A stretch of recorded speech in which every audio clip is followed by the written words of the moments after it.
take a look at this video just coming in. This is from Fox News Edge, and you can see a fire burning there as a senior Russian military officer was killed by a car bomb. We must transform the way we think about water. By 2025, 1.8 billion people will be living in regions without enough water. Water scarcity is the greatest challenge we face today. A high-stress condition, and they strip memory from perception so that you can return to the source and revitalize your perceptions.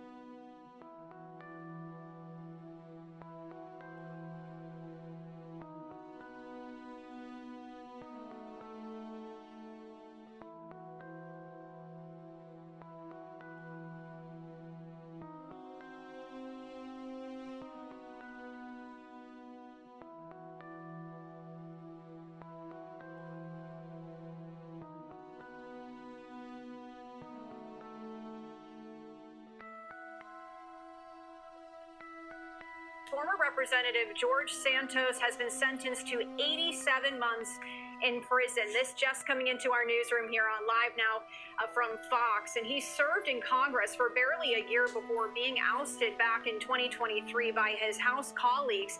He pleaded guilty last summer to federal wire fraud and aggravated identity theft.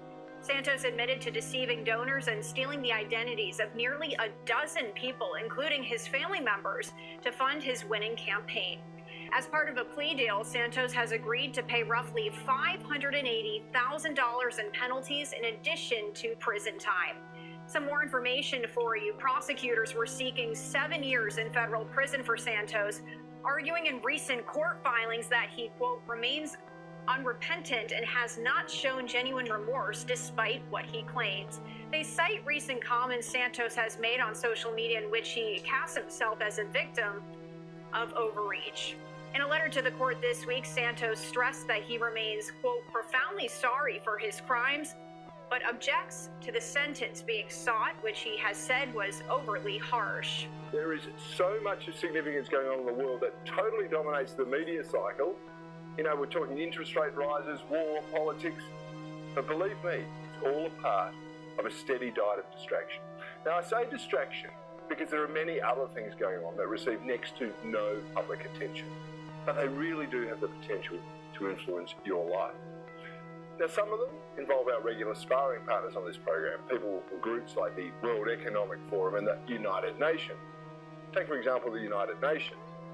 The UN is warning that the world is headed towards a global recession and prolonged stagnation unless we quickly change the current policy course of monetary and fiscal tightening in advanced economies. Your Excellencies, ladies and gentlemen, it's my great honor to participate for the 8th time at this important meeting, even if only in a virtual way. I would like to express my high respect to His Highness Sheikh Mohammed bin Rashid Al Maktoum for having taken the initiative for creating such an important global platform for governments shaping the future. I also want to congratulate Dubai for having organized such a successful World Expo despite all the repercussions of the global pandemic. Last November, in partnership with His Excellency Mohammed Al-Gargawi, we brought together 60 top intellectual thinkers here in Dubai. Thank you to His Excellency for enabling this initiative to define a longer-term narrative to make the world more resilient, more inclusive, and more sustainable. With all the current issues on our agenda, we tend to forget that we are in the midst of the 4th Industrial Revolution, which accelerates global change in much more comprehensive and faster ways than the previous 3 revolutions. History is truly at a turning point. We do not yet know the full extent and the systemic and structural changes which will happen. However, we do know that global energy systems, food systems, and supply chains will be deeply affected. That global energy systems, food systems, and supply chains will be deeply affected. That to me is one of the most fascinating aspects of Christianity, regardless of whether or not you think logically these things took place. Logically, these stories are a completely accurate depiction of exactly how it went. If you follow the principles, it's incredibly beneficial to your spiritual life as a person. Like you will. Well, that's a kind of interesting proof, isn't it? Yeah. It means that there's truth in it. Well, there's certainly the spirit that makes, you say, the spirit of truth that makes life more abundant. That's exactly right. And these are weird stories because the way they're true is very sophisticated. They're true always. That's different than a story about the past. Like the truest stories always happen. The story of Moses is exactly like that. Like the pattern of leadership development that's embedded in the Exodus story, that is how leaders develop, if they're real leaders. And their temptation is power. But that's not their motivation. That's their temptation. Right? That's a very important distinction. And that's always the case with leaders. And if they fall prey to the temptation of power, no matter what their accomplishments, they're not going to complete the task. Right. And so there's a cool element at the end of that story too. You know, when Moses, just before Moses dies, I don't know what sense to make out of the metaphysics of the religious realm, you know, because that's beyond me and everyone. The world's a strange place, and we could leave it at that. But the idea that, see, Christ is the exemplar of voluntary self-sacrifice, right? Won't turn to power, won't deviate from his course, faces the worst of all possible deaths, descends to hell itself. That's the pattern of life lived with no reserve. And that's the foundation of the free state. That's right. I tried that on Brett. He told me when we first met on the tour that he felt that the biblical narratives were anachronistic, you know, that they were written in a time that was no longer relevant to us. But he decided by the end of our 3 days together that if you got to the core of the message, it's alive, right? That's the living spirit inside the bush, you might say. Right. And that it's, so here's even the weirder thing. So imagine, it's pretty obvious that Christ is a symbol of voluntary self-sacrifice. I don't think it doesn't really come as a shock to anyone. But the weird thing is, you know, we put that symbol at the center of our churches and at the centers of our towns for 2,000 years, not really knowing why. And the reason is that voluntary self-sacrifice is the foundation of the integrated psyche and the stable, productive, and abundant community. And that's right. It's right. And so, well, it's been exciting to have the opportunity over the last 9 months to go talk to people about that, because I've talked to about 150,000 people, I guess, public lectures. What is your take on, there's a university in Jerusalem that had this theory that the burning bush was the acacia bush. And Yeah. The acacia bush is rich in DMT. Well, I think that, look, I think that hallucinogens strip memory from perception. So you see the world in all its blazing glory. Huxley figured that out with the doors of perception. That's really that is apparently what psychedelics do psychopharmacologically. They mimic a high stress condition, and they strip memory from perception so that you can return to the source and revitalize your perceptions. This is the eerie moment terrified Russians shoot at mysterious UFO helicopter darting over Moscow. The ominous drone was blasted by paranoid Russian air defenses as they suffered a separate drone strike early on Thursday. Sinister footage shows a strange rotating object spinning over the Moscow region. It has a red center and is surrounded by a spinning white circular shell. Some suspected the red and white spinning aircraft was one of Ukraine's new RZ-500 helicopter drones. However, the RZ-500 has a maximum range of 186 miles, which is not far enough to reach Moscow. What do you think the strange device is? So have you seen this tower that's been discovered on Google Maps? A triangular tower inside of Area 51 estimated to be close to 200 feet tall. The strange part about this tower is I saw a video only a few weeks ago of the largest pieces of some type of equipment being transported on the road to Area 51. Look at this right here. Whoa. I don't know why that specifically hurt. Go watch.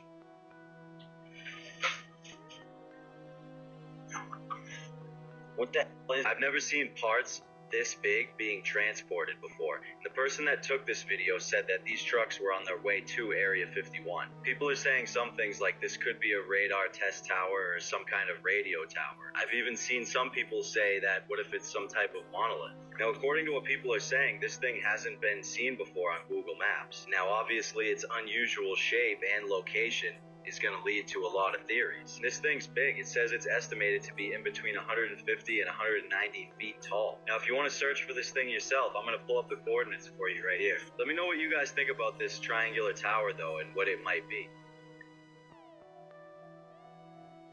What the sky?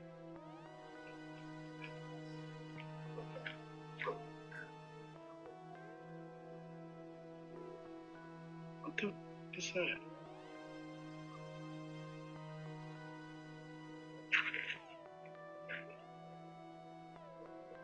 It's moving. Breaking news as scientists have just resurrected the dire wolf. This is a wolf that has been extinct for over 10,000 years, and they just brought it back to life. It's quite scary because this is the same wolf that you see in the Game of Thrones. I mean, in length, these things can get up to 7 feet. And next, this company is attempting to bring back the woolly mammoth. Now you might think, how the heck are they even doing all of this? Well, just take a look and hear it from them. ABC News given exclusive access into Colossal's lab in Dallas, where scientists are using genes from gray wolves to create dire wolves. We've taken a gray wolf genome, a gray wolf cell, which is already genetically 99.5% identical to dire wolves, and we've edited those cells at multiple places in its DNA sequence to contain the dire wolf version of the DNA. That animal looks like a dire wolf, it will behave like a dire wolf, and it is a dire wolf. Now, 7 months old, dire wolves Romulus and Remus eating well and getting bigger every day. And David, the company tells us they're not stopping there. They plan to have woolly mammoths roaming the earth again by 2028. But critics argue that this de-extinction could harm fragile ecosystems. Purple eyes are what the most famous people have in common. It is said that the elite who have surpassed the 29th Masonic rank are selected to undergo an initiation ritual in which they have to choose between the cross or evil to rise in rank. The key to understanding all of this might lie in an ancient manuscript, the Copiale cipher. This encrypted text, containing over 75,000 characters, remained hidden for centuries. It wasn't until 2011 that it was finally deciphered, revealing the steps of an initiation ritual. The candidate is brought before a table with candles, lenses, and a microscope. They were given a blank piece of paper and asked to read it. When they inevitably said they couldn't, a pair of lenses was placed on them. Then they were asked again. Finally, the master of the ritual dipped a cloth in water and washed the candidate's eyes. After this, the initiate was subjected to an eye intervention within a circle of order members, and they always justify it by saying it was a fall or a cosmetic surgery. Is not it fun? Well, you can't make this up.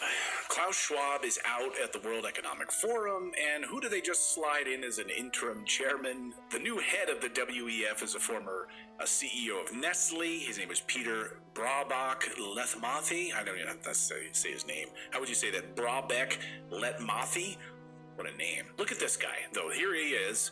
This is literally the new head of the WEF. I mean, and yeah, like everyone's like, well, what is going on with this weird, like, bloody eyeball? And he does look a lot like Le Chiffre, doesn't he? From Casino Royale, with the bloody, dripping eye. Reminds me of this Bond villain easily. Hello, I'm Peter Brabeck, the chairman of Nestle. There are apparently some misconceptions about my ideas on water. Let me make it clear from the beginning. I have always supported the human right to water. Everyone should have enough clean, safe water to meet their fundamental daily needs. About 50 to 100 liters per day. But not to fill a pool or wash a car. There is a difference. We must transform the way we think about water. By 2025, 1.8 billion people will be living in regions without enough water.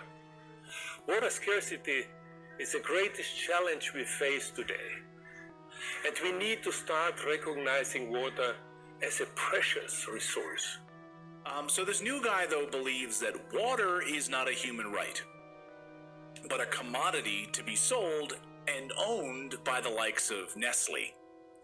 This is the same guy who argued that filling up your pool or washing your car shouldn't be a personal choice. Why? Because some unelected global body should actually be in charge of how much water you're allowed to use per day. The death of a pontiff triggers a huge transition for the Catholic Church. After Pope Francis is farewelled, the new head of the Church needs to be appointed in what is truly a deeply symbolic process. We want to show you some extraordinary pictures which came to us from the Vatican on what was, of course, an extraordinary day. Within hours of Pope Benedict announcing that he was to resign, take a look at this. Lightning struck St. Peter's Basilica. You can see it again now in slow motion. Extraordinary. It happened just before 6 o'clock in the evening, local time. Yeah, that's right, David. Extraordinary that Pope Francis died at the holiest time of the year for Catholics. And I think people here, they cannot see past that symbolism. Extraordinary that Pope Francis died at the holiest time of the year for Catholics. And I think people here, they cannot see past that symbolism. Those who do not adapt to this fourth industrial revolution will find themselves ousted and will lose. They will lose everything, including their freedom. In short, Klaus Schwab is threatening the head of government of the 20 most industrialized nations in the world to carry out the programmatic points of the Great Reset in their nation. This goes far beyond the pandemic. It is a global coup d'etat against which it is essential that people rise up and that the still healthy organ of state start an international juridical process. The threat is imminent and serious. Since the World Economic Forum is capable of carrying out its subversive project, and those who govern nations have all become either enslaved or blackmailed by this international mafia.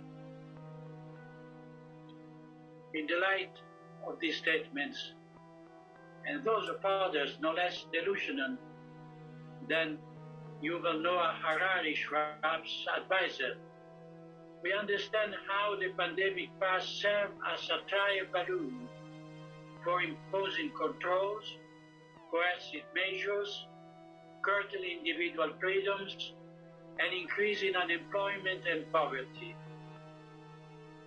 The new step will have to be carried out by means of economic and energy crises, which are instrumental to the establishment of a synarchic government in the hands of the global elite. The World Economic Forum has confirmed they're investigating former chairman Klaus Schwab after his seemingly abrupt resignation on Monday.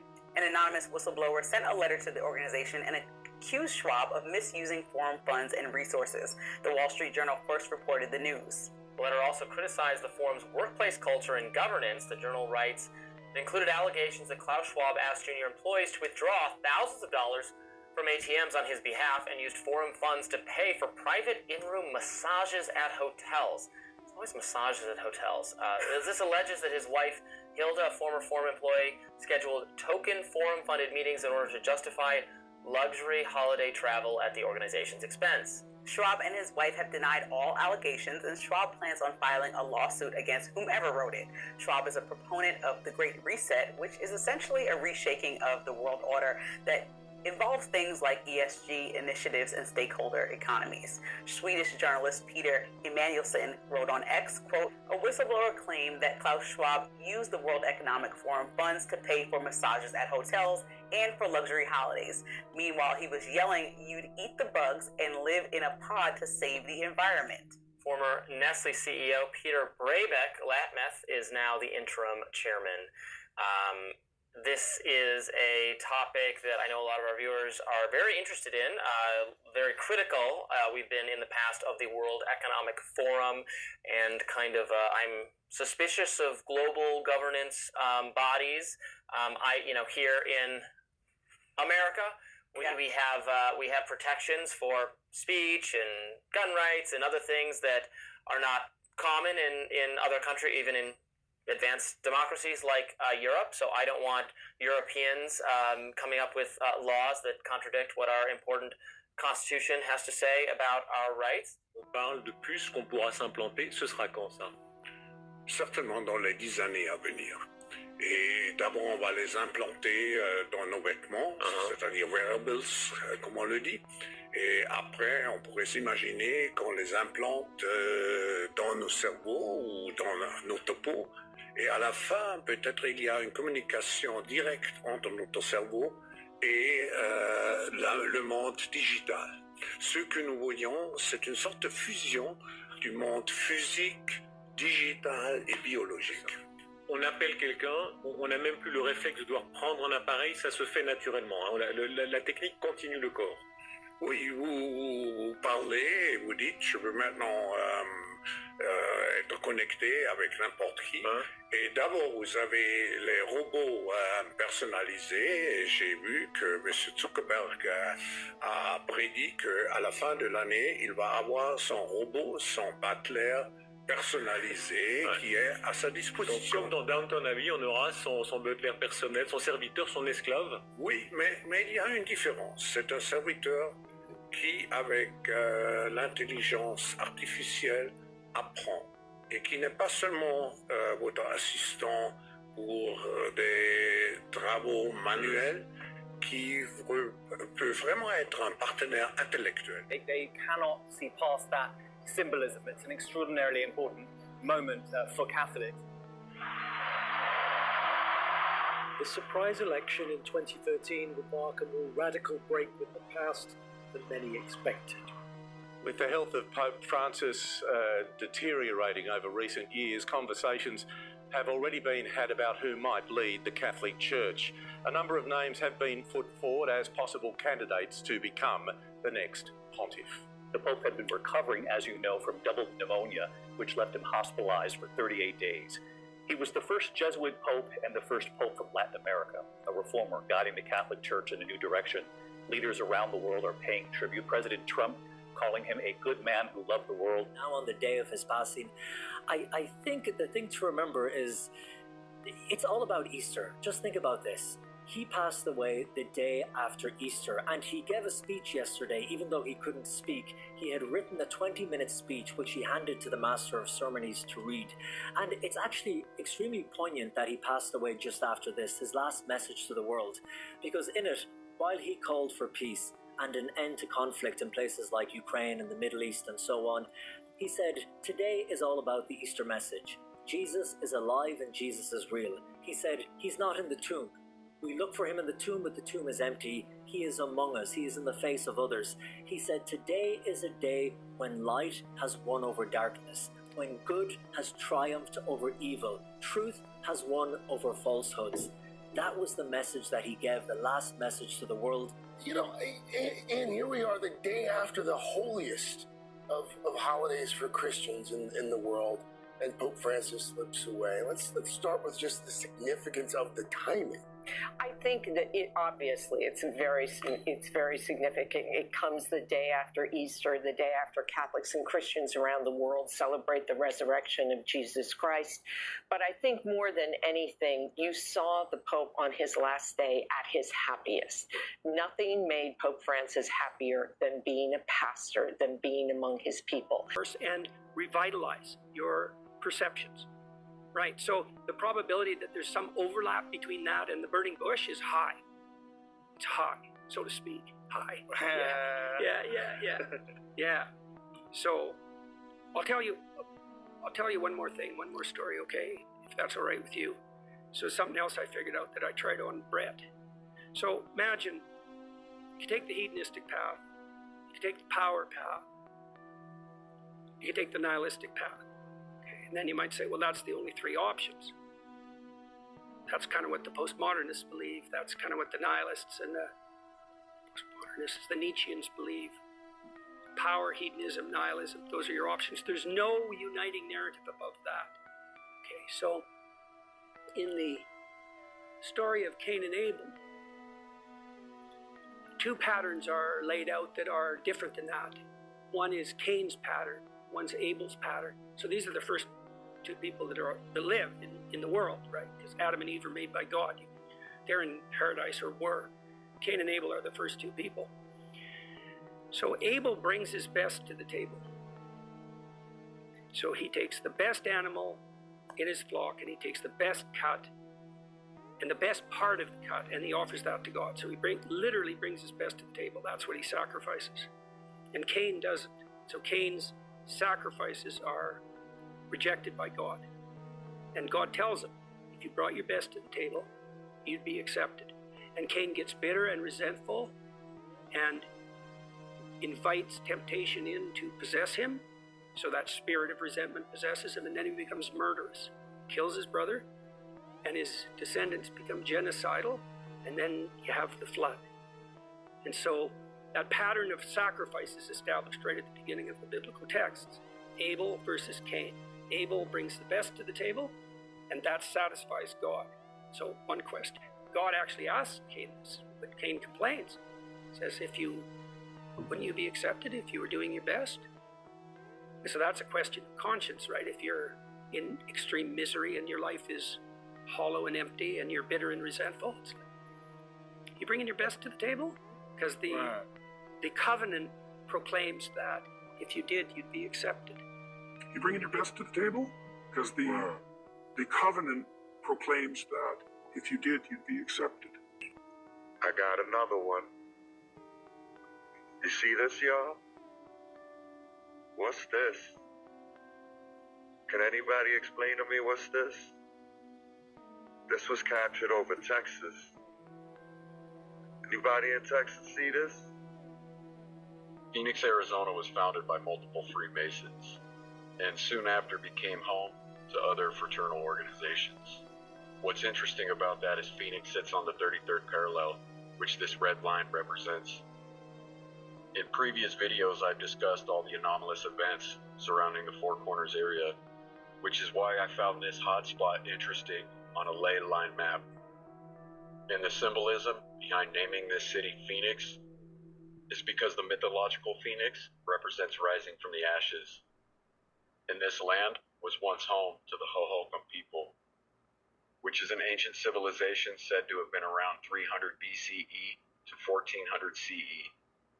Their largest hub was called Snaketown, and now sits the Valley of the Sun, because the sun's east to west travel runs parallel to Phoenix's grid-like design. Back to the 33rd parallel, the Great Pyramids of Giza sit on the 33rd parallel, as well as Baghdad, Iraq, which is interesting because there's a Baghdad, Arizona mining town near the 33rd parallel. Not far from Phoenix are the Blythe geoglyphs, which sit on the 33rd parallel.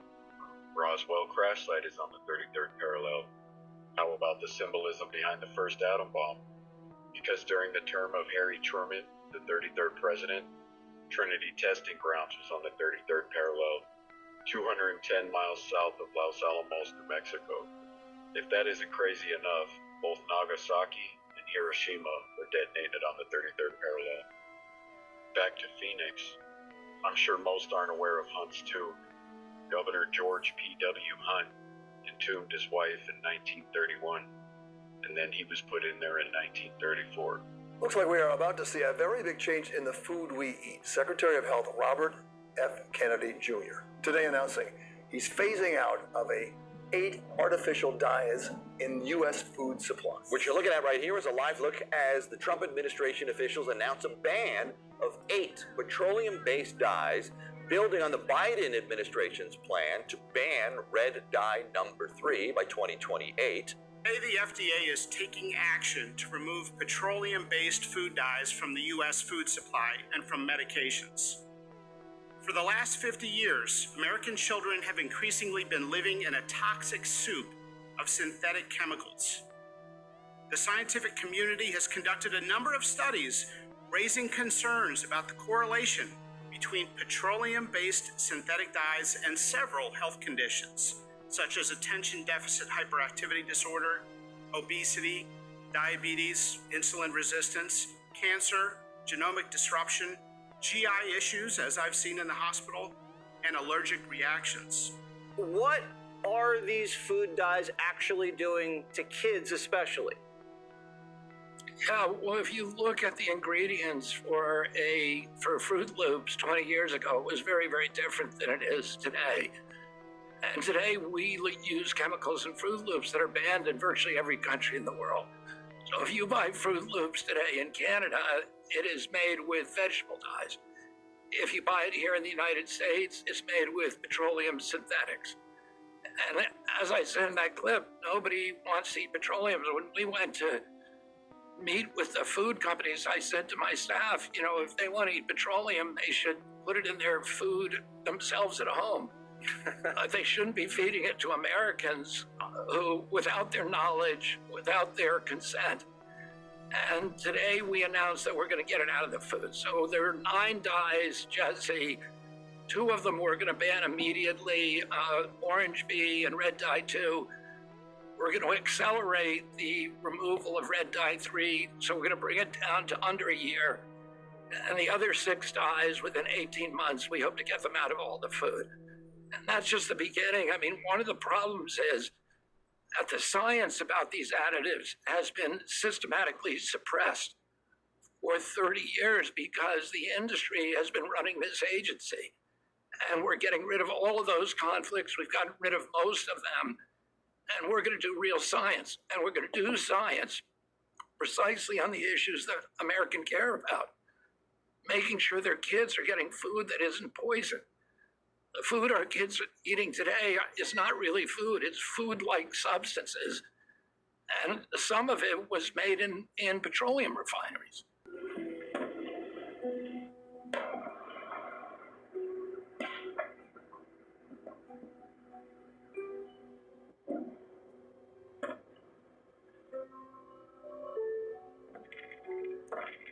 Explosions lit up Kyiv skies, a relentless barrage. 70 missiles and 145 drones streaming towards the Ukrainian capital, turning streets into infernos and buildings into tombs. Russia struck Kyiv with an hours-long barrage of missiles and drones. At least 12 people died and 90 were injured in the deadliest assault on the city since last July. President Trump's frustration is growing as U.S.-led effort to get a peace agreement between Ukraine and Russia has not made any progress. The comments about Putin came after Trump lashed out at Ukrainian President Volodymyr Zelensky on Wednesday and accused him of prolonging the, quote, killing field by refusing to surrender the Russia-occupied Crimean Peninsula as part of a possible deal. Russia illegally annexed that area in 2014. But again, we are just getting information coming in from Russia's top. This breaking news that we are following involving the Russia-Ukraine war. Take a look at this video just coming in. This is from Fox News Edge, and you can see a fire burning there as a senior Russian military officer was killed by a car bomb. Russia's top criminal investigation agency releasing the information, but very limited information at that. The investigative committee said that Lieutenant General Yaroslav Moshkalik, a deputy head of the main operational department in the general staff of the Russian armed forces, was killed by an explosive device that was placed in his car just outside of Moscow. The committee did not mention any possible suspects who they believe could be responsible, but the attack does follow the killing of Lieutenant General Igor Kiryov, who died on December 17th when a bomb hidden on an electric scooter parked outside his apartment exploded as he left for his office. The Russian authorities blamed Ukraine for that killing. Again, the latest killing here, no one has been blamed. Russia has not pointed any fingers, but important to note that U.S. envoy Steve Witkoff is expected to meet today with Russia's President Vladimir Putin. It's not clear if we're going to get any sort of feed of that, but if we... Fulton County teacher has been murdered, leaving her students and family heartbroken. 25-year-old Kaylin Jackson was shot in DeKalb County over the weekend. Tonight, we're learning more about the suspect police have arrested. The victim's family is speaking only with News Edge reporter Rob DiRienzo. 25-year-old Kaylin Jackson was a teacher at Hamilton Homes Elementary School in East Point. Her murder has left her mother in shock right now. I can't go to sleep. I can't go to sleep because if I go to sleep, it's going to be too real. You know, it's going to be too real. Police in DeKalb County have arrested 24-year-old Janae Colbert. They say she shot and killed Jackson in their home on Derwin Brown Drive Saturday night. We took something that held us together. Jackson's family says she and Colbert were in a relationship. Colbert's been charged with malice murder. We took her in our home. We made her family. They were fine. Just minutes before it happened. Michelle Jackson, Kaylin's mom, says right before she was killed on Saturday, she just planned a big celebration of life for her grandmother. I really appreciate everybody coming out, man. See my phone? Yes. I was typing a message to her.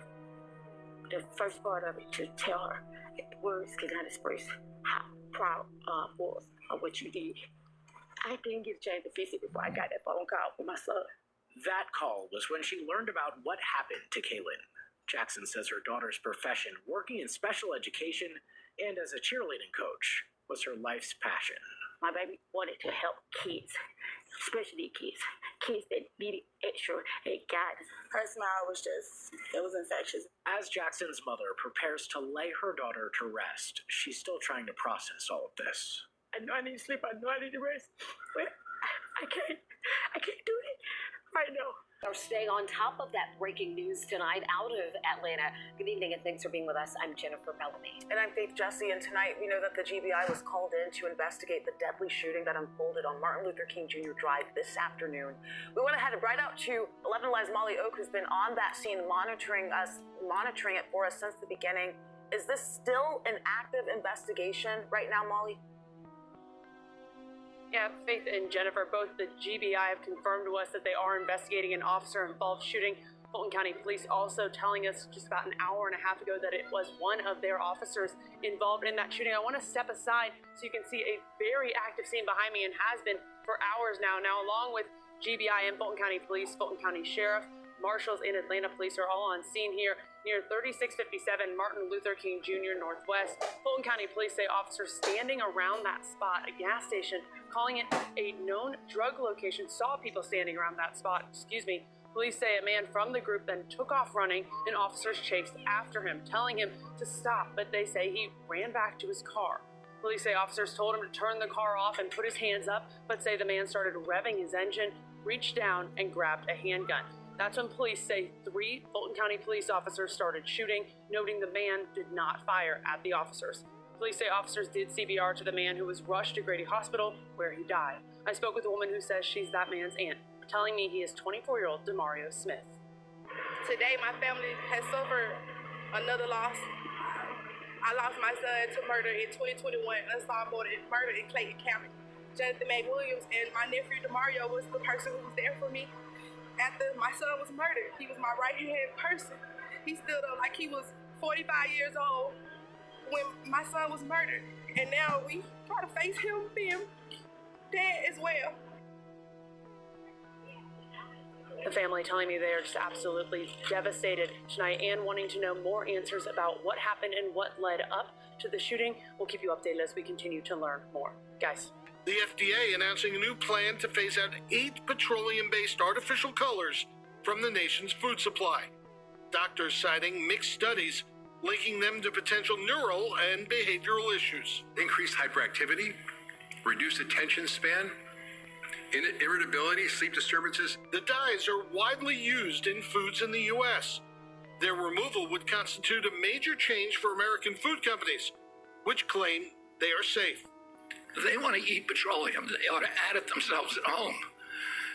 But they shouldn't be feeding it to the rest of us. In January, the FDA announced it would phase out the dye known as Red 3, used in candies and some medications, after finding an increased cancer rates in lab rats. Many companies already use natural color substitutes for food sold in Canada and Europe. Health Secretary Robert F. Kennedy Jr.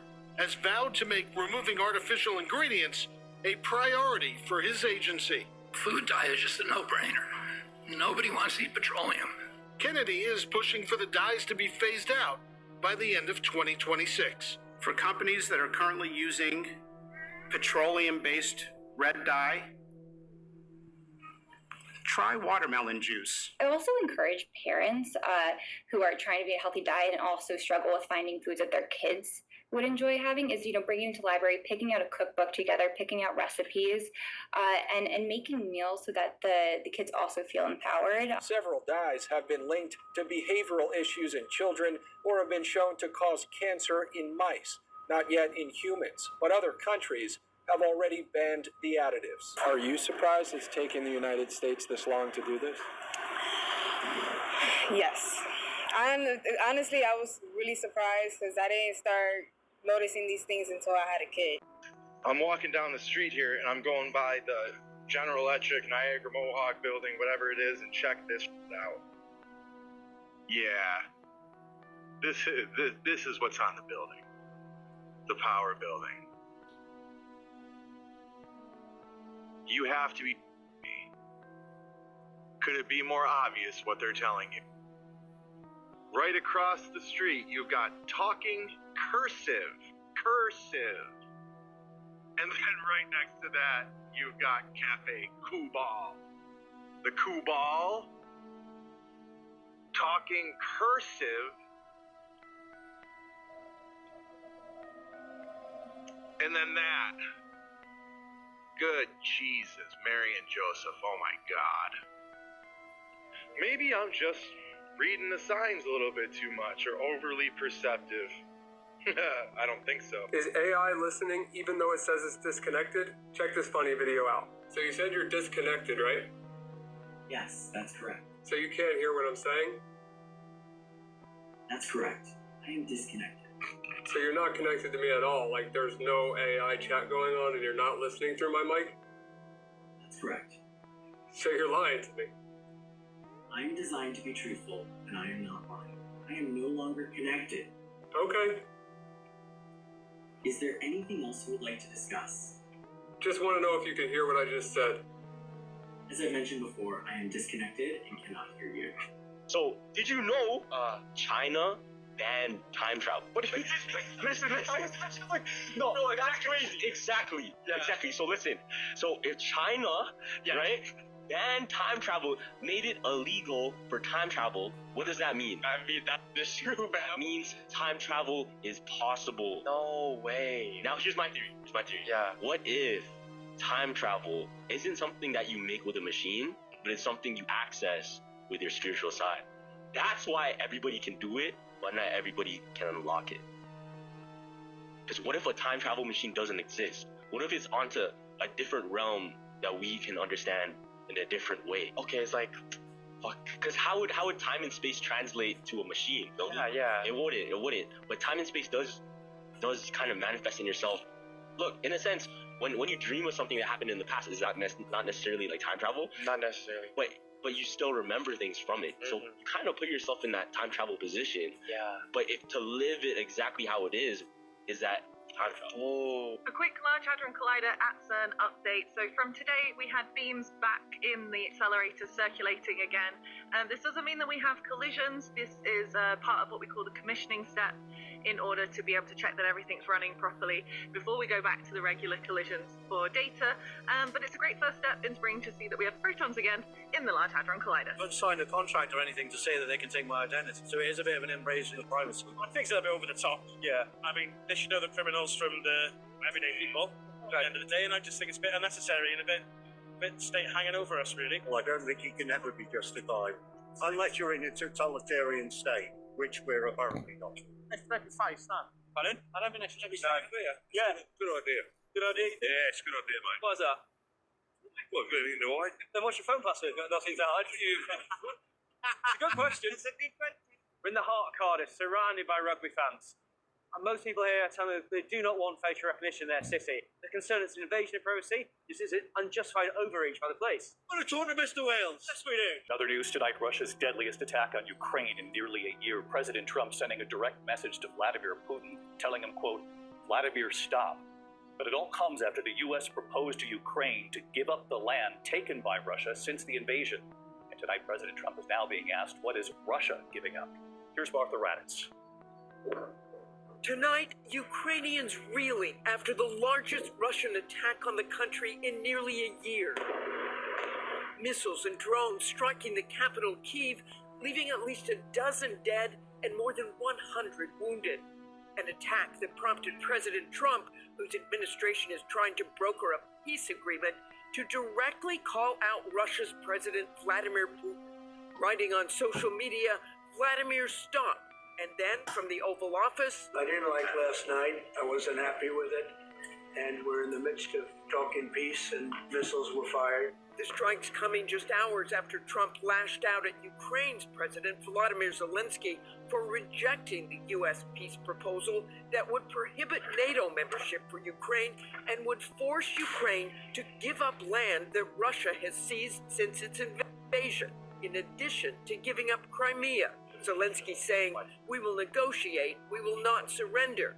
Today, in a meeting with NATO ally Norway, Trump was asked what concessions he is asking of Russia, the country that invaded Ukraine. Stopping the war, stopping taking the whole country. Pretty big concession.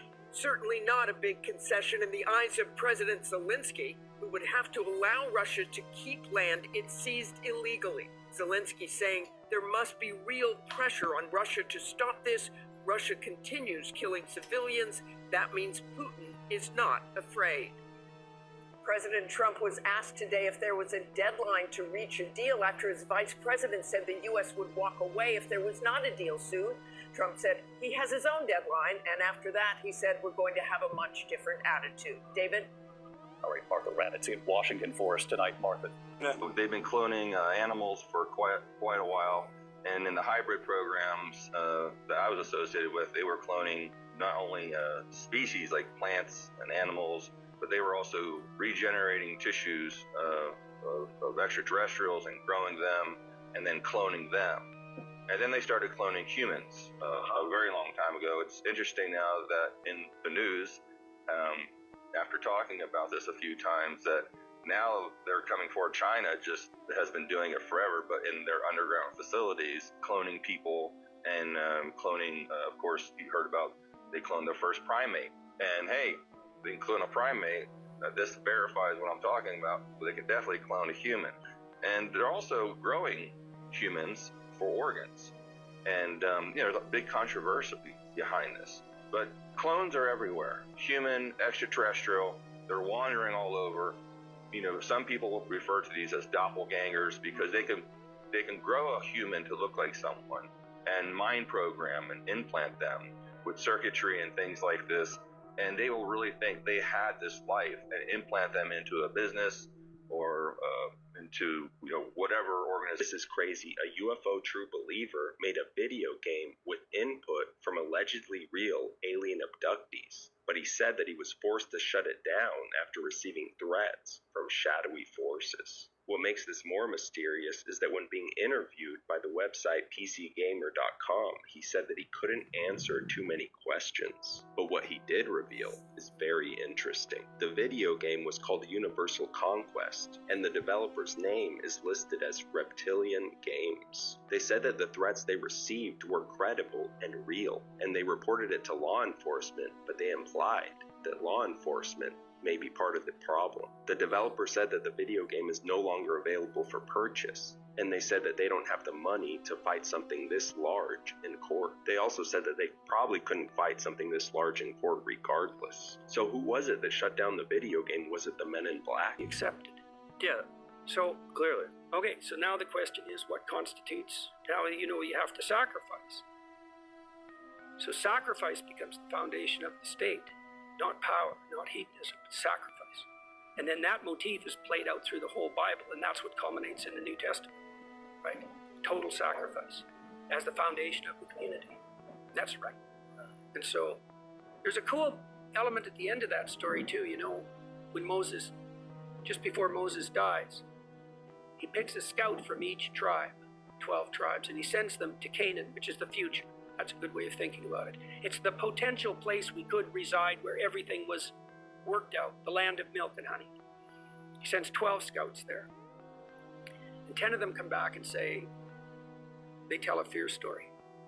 Say it's insurmountable, the challenges that lie ahead of us. There's no way we can master this. We should have never crossed the desert. We should have stayed under the thumbs of the tyrants. We should have never tried to be anything more than slaves, because now we're doomed. And 2 of them say, no, if we maintain our upward orientation and our covenant, nothing can stand in our way. We can make the deserts bloom. Moses dies, those 2 scouts, and so do all the Israelites who are convinced by the unfaithful scouts. And the scouts die, and the 2 people who go on to the promised land are Caleb and Joshua. And they lead the Israelites, the faithful Israelites, into the promised land. Those are the people who have the courage to confront the future in a faithful and, faithful, hopeful, and courageous manner. They are the inheritors of the future. Caleb, Joshua. Joshua's name is the same as Christ's name. It's the same name. And that's not fluke, right? That's one of those echoes or precursors to the story. There's an ethos that leads you into the promised land. And what's the ethos? The spirit of voluntary self-sacrifice. You know, you give up something for a social relationship. Of course, you give up being primary, right? You do the same thing at the social level, and when you do that, it integrates you and it sets the world straight. And that's built into the biblical story. It's right at its core. So it's great fun to explain these things to people on the tour because it sorts them out. Well, it's very fascinating. Yeah, that's for sure. And the fact that these stories have existed for so long, so interesting. You know, that's what gets really weird. Yeah. Well, they've adapted to the contours of our memory and our imagination. Yeah. So you find them compelling and they stick to your memory. The younger generation that is more open now to the Bible, to reading the Bible, when it used to be something that was like, it was shunned on, Hollywood constantly frowning on it, not wanting to talk about it, but it seems a lot more open now. Tell us what's causing that, and even in your own life, what is Jesus doing in your life? You know, I think he's bringing retribution on our country. You know, the Bible says in Psalm 37:13 that the Lord laughs at the wicked, for he knows their day is coming. You know, the Bible says in Psalm 37:13 that the Lord laughs at the wicked, for he knows their day is coming. I am Abdullah, the successor of Imam al-Mahdi alayhi salam, the successor of the Comforter Ahmed, the successor of Simon Peter, the successor of Muhammad, the successor of Jesus Christ. I am the true and legitimate Pope. I am the proof upon the Christians. I am the son of the Muslims through my father, and the son of the Christians and the Jews through my mother. I am the son of the East through my father, and the son of the West through my mother. I am like Sulkarnain, who with one horn in the East and one in the West, and I am the inheritor of all that lies between. I am more knowledgeable than any false pope, and I am appointed by name in the will of the prophets. My name is also on the tongue of Isaiah, who prophesied of the righteous servant, and he said, he will see his offspring and prolong his days, and the will of the Lord will prosper in his hand. Now, O Christians in the East and the West, hear me and obey. I am a messenger sent to you from Jesus Christ, alayhi salam. Paul is false and led you astray. The church is corrupt and no longer upholds the law of God, nor does it defend the oppressed. The papacy has been stolen and the rightful heir has been pushed aside. There is no one else but me that you are obliged to obey.